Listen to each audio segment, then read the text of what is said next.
जय श्री महाकाल, हर हर महादेव। जब भी हम बात करते हैं तंत्र के बारे में, मंत्र के बारे में, तो सबसे पहले हमारे मन में जो बातें आती हैं वो ये आती हैं कि किसके ऊपर तांत्रिक कर्म किया जाए।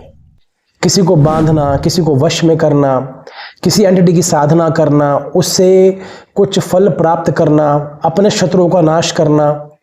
अगर सीधी सी बात बोलूँ ना कि आप ऐसी बातों को सोचते हैं जो एग्जैक्टली वैसे नहीं कही गई हैं जैसे आप लोग समझ रहे हैं। अगर आप भगवान शिव और माता पार्वती के संवाद को पढ़ें तो उन्होंने ये लिखा है कि तंत्र का असली मतलब ये होता है कि जब व्यक्ति अपने परम तत्व को प्राप्त कर लेता है, अर्थात एक ऐसा व्यक्ति जो साधना के द्वारा, अपने ईश्वर की पूजा के द्वारा, उनकी अर्चना के द्वारा परम इष्ट भगवान शिव को प्राप्त कर सकता है। हमारा जो जीवन है उसका मेन ध्येय ये है कि हम इस मृत्यु लोक से निवृत्ति प्राप्त करके अपने परम शिव में लीन हो जाए, अपने भगवान में लीन हो जाए, अपने इष्ट में लीन हो जाए।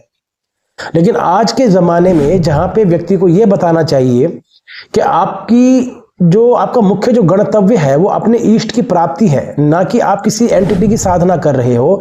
आप अपनी इच्छा को पूर्ण करने के लिए उन्हें जागृत कर रहे हो। आप एक ऐसी शक्ति को एक्टिवेट कर रहे हो जिसके बारे में आपको कुछ पता ही नहीं है।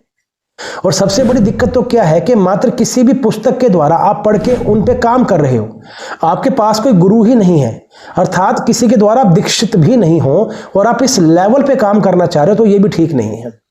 आप समझिएगा, किसी भी विद्या को साधने के लिए एक अनंत गुरु का होना बहुत महत्वपूर्ण है।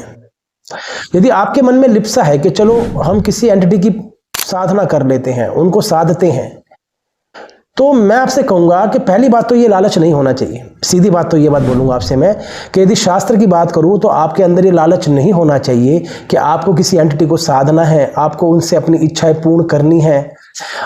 अब इस भौतिक संसार में जहां पे व्यक्ति की आयु कम है और इच्छाएं ज्यादा हैं, वहां पर यदि वो केवल इच्छाओं के पीछे भागेगा तो कर्म कब करेगा?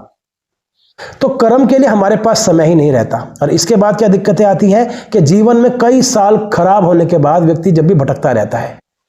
अगर आप मेरी बात समझेंगे तो मैं कहूंगा कि अपने ईश्वर की भक्ति करें, अपने इष्ट की भक्ति करें, अपने पितरों की भक्ति करें, अपनी कुल देवी की भक्ति करें।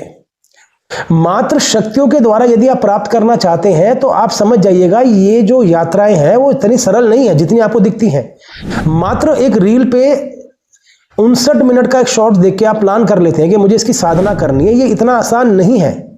जिन भी लोगों ने इसके लिए मेहनत करी है, जिन्होंने साधना करी है, उनकी पूरी जीवन लग गया इसके अंदर, उनके कई वर्ष लग गए, तब जाके आज वो इस लेवल पे बैठे हुए हैं कि वो कुछ बोल पा रहे हैं। और सबसे बड़ी बात तो ये हमारे गुरुजी कहा करते थे कि ऐसा व्यक्ति जिसका वर्चस्व उत्तम होता है वो जल्दी से अपने आप को किसी के सामने लेके नहीं आता है। तो भटकाव ना करें, अपने इष्ट के प्रति समर्पित हो। मेरा मानना यह है कि यदि आप भगवान शिव को मानते हैं, उनकी सेवा करें, उनके सेवादार बने।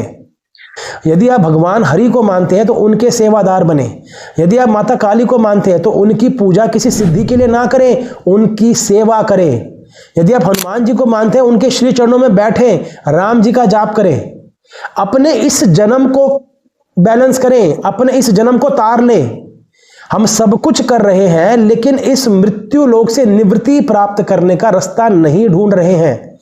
कोशिश करें अपने इष्ट के प्रति समर्पित हो, अपने भगवान के प्रति समर्पित हो और अपनी साधना के द्वारा अपने परम पिता का आशीर्वाद प्राप्त करें, उस परम शिव को प्राप्त करें, भगवान हरि को प्राप्त करें, उनके श्री चरणों में बैठे। आप यकीन मानिएगा, जो लोग केवल साधना सिद्धि प्राप्ति के लिए करते हैं वो भटक जाते हैं। जो केवल अपने ईश्वर को प्राप्त करना चाहते हैं, उनका सानिध्य प्राप्त करना चाहते हैं, वही सब कुछ पाते हैं। जय श्री महाकाल, हर हर महादेव।